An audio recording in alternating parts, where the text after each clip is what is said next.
In hard, dry dirt, moles will often tunnel near the surface. They especially like to follow hard edges like sidewalks. In this case, it is often good to use the black jaw type mole trap. This is our tunnel. It's a shallow tunnel. We're going to go ahead and set black jaw trap. These work really well.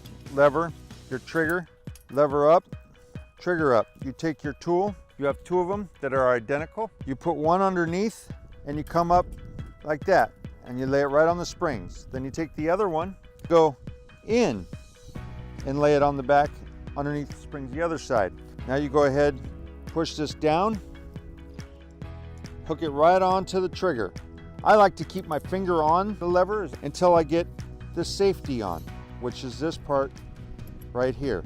You have a set black mole trap. Again, I hold the back of the trigger and I grab the top of it. At all times, you keep your fingers and hands and toes and any part of your body out of this area. This is a strong enough trap, it will break bones. Always holding on to the trigger and the lever. I then set it in my dirt and then I chew up the tunnel and make it soft. Because the mole, he likes the soft, easier way. Once you've done that, make sure and take the safety off. Take your flag and set it in back. Moles are nomadic in nature and they travel around constantly looking for worms. They make deep and shallow tunnels as they travel from property to property.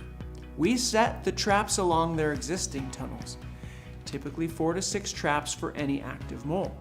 It is best to set the traps in areas where people aren't going every day. Gophers are different.